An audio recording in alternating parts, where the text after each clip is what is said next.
할렐루야. 오늘 하루도 주님의 은혜가 함께하는 귀한 삶이 되시기를 바랍니다. 이 다니엘서를 보면 환상과 계시가 계속 주어집니다. 그럴 때에 우리들의 마음은 어떻게 할 것인가? 우리가 꿈으로써 환상으로서 하나님이 우리에게 계시를 주실 때에 우리는 어떠한 마음으로 그것을 받아야 하는가? 다니엘은 우리에게 이러한 모습을 어떻게 우리가 소화하고 어떻게 반응해야 하는지를 이렇게 증거합니다. 먼저 7장 28절입니다. 7장 28절. 그 말이 이에 그친지라 나 다니엘은 중심에 번민하였으며 내 얼굴빛이 변하였으나 내가 이 일을 마음에 간직하였느니라. 아멘. 다니엘이 환상을 바라보고 중심에 번민하였다는 겁니다. 그리고 내 얼굴빛이 변하였으나, 얼굴빛이 변하고 마음에 번민이 되었습니다. 그러면 웬만한 사람들 같으면 그것을 가지고 이 사람 저 사람에게 이런 말 저런 말 했을 수도 있습니다. 내가 힘들어, 내가 좀 번민스러워, 내가 좀 고통스러워 하면서 좀 나에게 이런 것들을 좀 설명해 줄래 하면서 할 수도 있고, 얼굴빛이 변하였다라고 말하는 것은 이러한 환상을 통해서 자기도 황당한 거죠. 이걸 어떻게 할까 고민되는 겁니다. 그럴 때에 이 다니엘이 이 일을 마음에 간직하였느니라. 마음속에다가 잘 간직한 거예요. 언제까지요? 하나님이 열어라 할 때까지요. 때로는 우리들이 여러 가지 심령에 여러 가지 번민스럽고 또한 얼굴빛이 변하여서 여러 가지 고통스럽고 때로는 내 안에서 좀 부대끼는 일들이 많을 때가 있습니다. 그러한 문제는 1차적으로 내가 소화시켜내야 합니다. 그냥 이 문제를 가지고 사람들에게 이야기하고 저렇게 해서 풀 경우는 아닐 때가 있다는 거예요. 물론 풀어야 할 것도 있습니다. 그러나 먼저는 내 안에서 간직하는 수고가 필요하다는 거예요. 하나님이 그냥 무조건 나에게 이것을 막 외쳐라 뭐하라 한 게 아니라는 거예요. 1차적으로는 나 자신을 성숙하게 하는 시간이 되고 있다는 사실이에요. 그래서 이 문제를 가지고 열심히 내 마음에 간직하는 수고가 필요합니다. 그리고 나서 때가 되면 하나님이 어떠한 방향을 주시죠. 그래서 이것을 누구에게 가서 이야기하고 또한 내 스스로 이것을 잘해서 혼자 풀어내는 경우도 있고요. 그럴 때에 이것이 문제가 되지 않지. 그냥 막 받았으면 바로 이런저런 막 하고 다니면요. 그것은요. 혼란스럽게 만들고 있다는 거예요. 때로는 나는 그냥 은혜 나눔이다라고 했지만 그것이 사람과의 관계를 혼란스럽고 교회를 혼란스럽게 하는 경우도 있어요. 그것은 은사자들이 그렇습니다. 교회 많은 부분의 문제는요. 열심히 기도하여서 응답받고 막 환상을 보고 계시를 받고 그러면서 자기는 영적이라고 생각하는 사람들이 교회를 더 혼란스럽게 만들고 있다는 거예요. 왜? 무엇 때문에? 내 마음에 간직하는 것이 없어지기 때문에 그래요. 예수님이 변화산 산상에서 있었던 일을 이제 이들이 너무 신났겠죠. 베드로, 요한, 야고보가 이 보고 나서 너무 신나서 이것을 얼마나 말하고 싶겠습니까? 왜? 자기들과 함께하는 예수님이 이러한 모습으로 변형되셨고 모세와 엘리야가 함께했던 것, 그건 아무나 볼 수 있는 게 아니죠. 우리는 아무나 볼 수 없는 이런 것들을 경험하면 누군가에게 말하고 싶은, 왜? 때로는 그냥 증거하고 싶은 마음도 있지만 한쪽에서는 영적 우월감, 나는 이걸 보았어요, 나는 이걸 느꼈어요, 하나님이 나에게 이런 계시를 주었어요, 이런 것 때문에 때로는 이야기하고 싶은 마음이 있단 말이에요. 그러나 중요한 것은 마음에 간직하는 수고로움과 인내가 필요하다는 겁니다. 그럴 때 내 안에서 거룩한 성숙함이 이루어져서 이 사역이 교회를 혼란스럽게 만드는 것이 아니라 교회를 유익하게 만들고 있다는 사실입니다. 다니엘 9장입니다.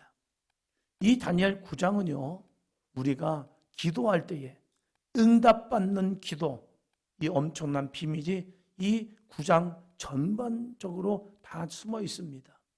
다니엘은 그냥 하나님 앞에 하나님 나에게 이걸 주세요, 이 민족을 회복해 주세요, 우리 민족에게 이런 역사가 나타나게 도와주세요, 그냥 구하지 않습니다. 하나님의 응답에는요, 철저한 하나님의 우리들의 수고와 헌신이 필요합니다. 근데 이 수고와 헌신이 그냥 기도만 한다, 간구만 한다, 이게 아닙니다. 그 수고와 헌신은요, 따라합니다. 철저한 회개, 이게 필요합니다. 구원의 역사는 예수 그리스도의 철저한 십자가의 희생과 죽음이 있었습니다. 그 희생과 죽음이 있었기에 우리에게 엄청난 구원이 주어집니다. 여러분, 세상에 공짜가 어디 있습니까? 하나님이 우리를 먹이시기에 우리가 먹는 거지 세상은 공짜가 없어요. 더운 나라는 어떤 분이 이렇게 말하더라고요.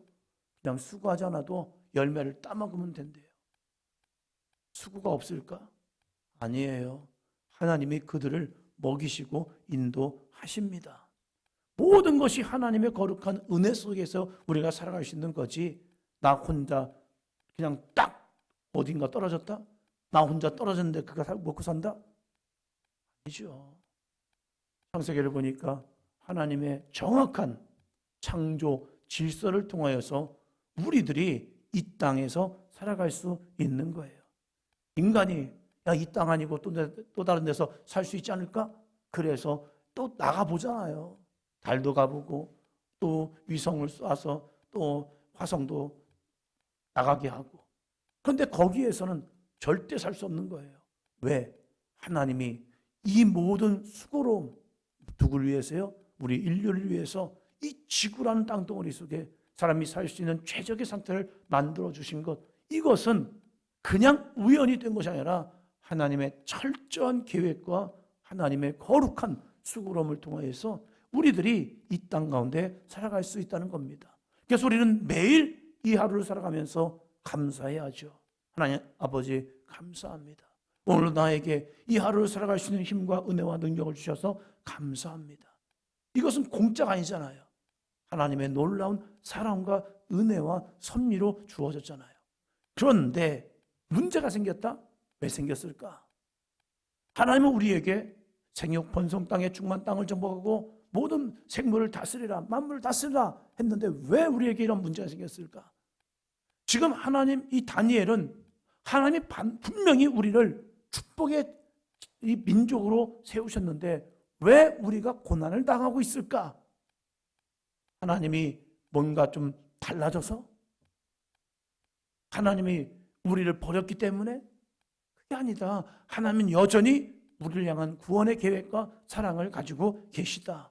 그런데 왜 문제가 있을까? 자신들의 죄를 찾는 겁니다. 9장 1절입니다. 메데조스 아수에루의 아들 다리오가 갈대아 나라 왕으로 세움을 받던 첫 해, 드디어 포로 후 66년이 지났습니다.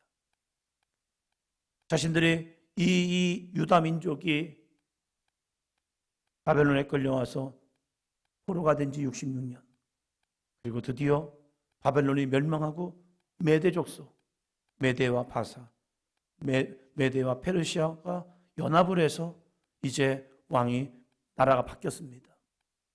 페르시아의 장인인 메대 족속의 다리오가 왕으로 등극을 하였습니다. 그때 2절이요. 곧 그 통치 원년에 나 다니엘이 책을 통해 여호와께서 말씀으로 선지자 예레미야에게 알려주신 그 연수를 깨달았나니 곧 예루살렘의 황폐함이 70년 만에 그치리라 하신 것이니라. 아멘. 환상과 계시를 보는 이 다니엘도 무엇을 통하여서 하나님의 뜻을 깨닫느냐? 2절 보니까, 중반부에 보니까 다니엘이 뭘 통하여서요? 책을 통해. 책이 뭡니까? 여호와께서 말씀으로 선지자 예레미야에게 알려주신 그 연수를 깨달았나니. 선지자 예레미야를 통하여서 그들에게 전해졌던 책 무엇입니까? 예레미야서지요. 예레미야 29장 10절에 보니까 그들이 포로로 끌려가서 이 나라가 멸망하여 너희들이 70년 만에 돌아오리라. 그러면 70년만 차면 됩니까? 시간만 지나면 하나님이 역사하십니까? 아니더라고요.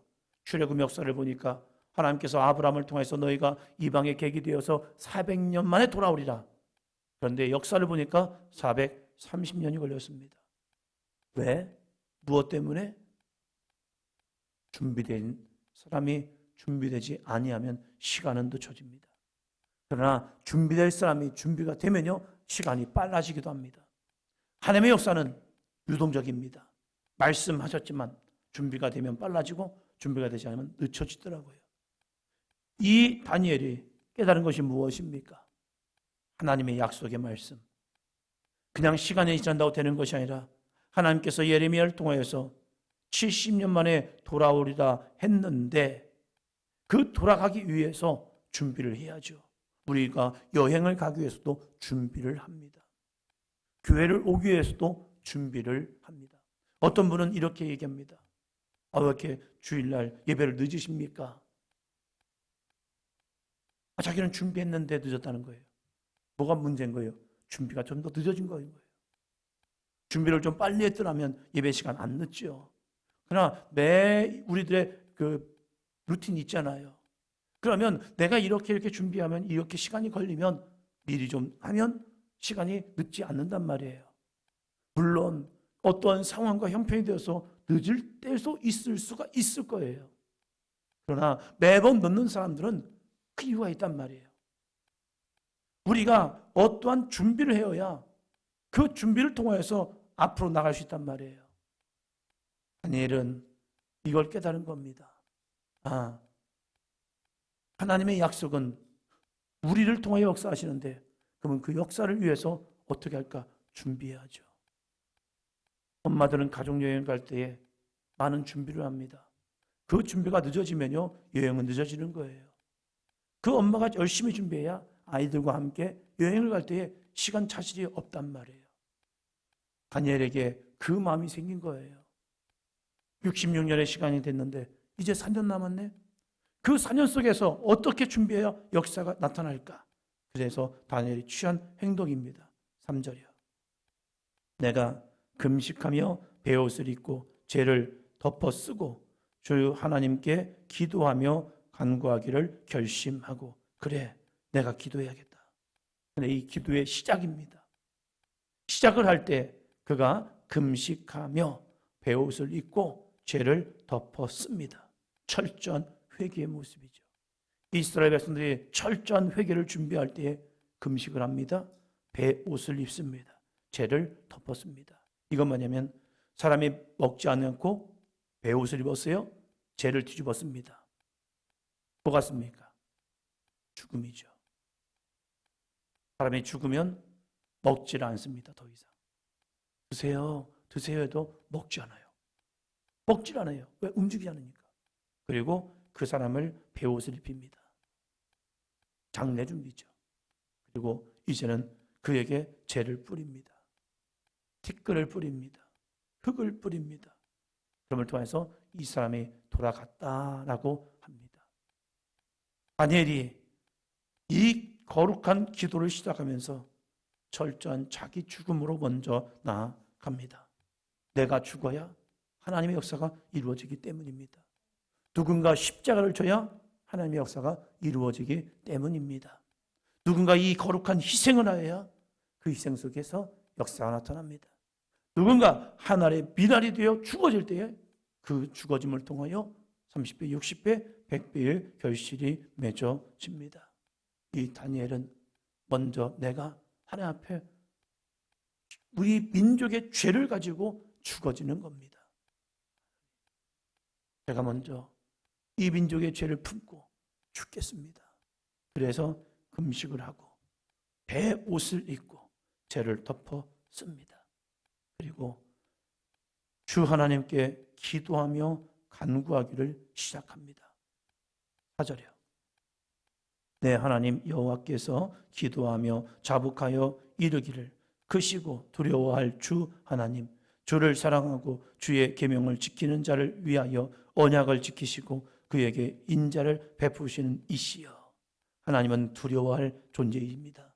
하나님이 만만치 않습니다. 하나님은 결코 만만한 존재가 아니에요. 우리는 하나님 앞에 철저한 두렵고 떨림이 있어야 합니다. 이것을 경외함이라고 합니다. 하나님은 그러지 않을 거려. 아니요, 무섭습니다. 하나님의 선택한 이스라엘 백성도 하나님이 심판하시면요 철저한 죽음입니다. 하나님의 심판하시면요 노아의 홍수때가 이루어집니다. 하나님의 심판하시면요 소돔과 고모라처럼 하늘에서 불이 떨어져 그들을 멸하십니다. 하나님의 심판하면요 우리가 예수 그리스도를 믿지 아니하면 그냥 지옥으로 내버려 버리십니다. 하나님은 공의의 하나님이시기 때문입니다. 하나님이 이렇게 하고 저렇게 해도 어떤 분은 그래요. 우리 아내 치맛자락 붙잡고 천국 가면 되죠. 하나님이 그렇게 그냥 아무렇게나 구원을 주지 않습니다. 하나님은 말씀을 주셨고 그 말씀으로 철저하시다는 겁니다. 그러기에 다니엘은 철저한 주님 앞에 회개라는 거예요. 주 하나님, 그 여호와 하나님 앞에 내가 그 크신 하나님 앞에 두려워합니다. 그런데 그 주님은 또 어떤 모습이십니까? 사랑하고 우리를 계시고 있다는 거예요. 사랑하시기에 끊임없이 우리에게 회개의 마음을 불어 넣어 주십니다. 그리고 또 주의 계명을 지키는 자를 위하여 언약을 지키십니다. 하나님의 약속의 성취는 계명을 지키는 자입니다. 계명, 이건 구약의 말이죠? 아니요. 신약에서도 끊임없이 하나님의 말씀의 계명의 순종을 우리에게 말씀하고 있습니다. 그것이 행함 있는 믿음이 죽은 믿음이 아니라 살아있는 믿음이라잖아요. 행하지 않는 믿음은 죽은 믿음이라고 이야기하잖아요. 예수님의 십자가 죽음은요 언약에 대한 성취입니다. 언약이 필요 없다면 예수님의 십자가 죽음은 필요 없는 거예요. 그런데 친히 예수님께서 먼저 십자가의 죽으심을 통하여 완전한 계명의 완성을 이루셨습니다. 그렇다면 우리 그리스도인도 계명은 율법은 지켜 나가는 겁니다. 그런데 요즘은 율법 얘기하면 목사님은 율법주의입니까? 언제 율법주의라고 했습니까? 율법을 지켜내야 한다는 거죠. 율법이 무엇인데요? 한번 더 합니다. 하나님과 우리와의 약속입니다. 율법은 하나님께서 우리에게 주신 거룩한 약속이에요. 그 약속을 배제하고 복음이 있다? 아니에요. 복음과 율법은 하나입니다. 하나가 될 때에 성경은 완성이 되어지는 거예요. 그래서 우리는 신약과 구약이라는 이 두 가지 말씀을 가지고 완성을 시키는 거예요. 유대인들은 율법만 가지고 있어요. 그러니까 그들에게는 구원이 불완전한 거예요. 그러나 우리 그리스도인들에게는 율법과 복음이 하나가 되어서 신약과 구약이라는 성경 말씀을 가지고 살아가기 때문에 우리는 그 율법 속에서 철저한 회개와 십자가의 복음이 있고, 그래서 예수 그리스도의 은혜가 있기에 우리는 구원받는 허다한 흰옷 입은 거룩한 백성이 되는 겁니다. 그러기 위해서 필요한 게 뭐냐고요? 회개라는 겁니다. 이 다니엘은 회개하며 나아갑니다. 5절이요. 우리는 이미 범죄하여 패역하며 행악하며 반역하여 주의 법도와 규례를 떠나 싸우며, 이미 범죄하여 패역하며 행악하며 반역하여, 나의 우리의 모습이라는 거예요. 나는 아닌데요? 이러지 않아요. 다니엘이. 하나님 아버지, 거룩하신 하나님 아버지, 우리는 패역하며 행악하며 반역하며 주의 법도와 규례를 떠났습니다 하면서, 그것이 왜 그랬느냐? 6절이요. 우리가 또 주의 종 선지자들이 주의 이름으로 우리의 왕들과 우리의 고관들과 조상들과 온 국민에게 말씀하신 것을 듣지 아니하였나이다. 아멘. 말씀하신 것을 뭐 하지 않았다고요? 듣지 아니하였나이다. 가장 큰 죄가 뭔데요? 하나님의 말씀을 듣지 않는 거, 귀를 닫는 거, 하나님의 말씀을 듣지 않는 거, 성경을 읽지 않는 거, 설교를 듣지 않는 거. 이게 영적으로 얼마나 무서운 시간인데요. 이스라엘 백성들이 하나님의 말씀을 듣지 아니함을 통하여, 여호와의 말씀을 청종하지 아니함을 통하여 내 생각과 내 방법대로 한 거예요. 이것이 죄의 시작이었다는 겁니다. 에이 아니야. 에이 그럴 수 있지. 아니요.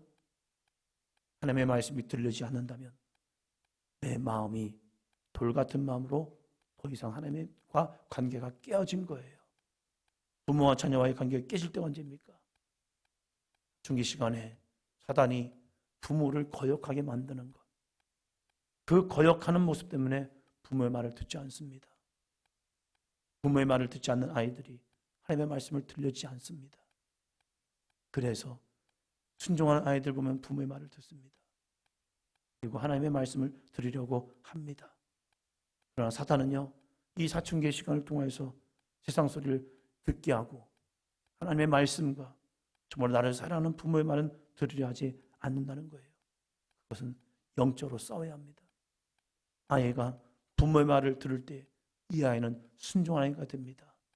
우리들이 하나님의 말씀을 들을 때에 우리는 하나님의 거룩한 백성이 됩니다. 그런데 이 말씀을 듣지 아니하니까 7절부터 계속 반복하는 단어가 뭔지 아십니까? 죄를 범하였습니다. 주께 범죄하여 주께 패역하여 율법을 행하지 아니하였다. 주의 율법을 범하였다 하면서 7절부터 계속 듣지 않는 자의 삶이 어떤 거냐 하면서 계속적으로 범죄했다, 패역했다 이러면서 계속 이야기를 합니다. 여러분 다시 한번 집에 가서 이 다니엘 9장을 읽어보십시오. 그러면 응답받는 기도가 이러한 철저한 회개가 쫙 이루어지고 나서 그리고 나서 이 다니엘이 하나님께 기도하는 거예요. 어떻게 기도합니까? 18절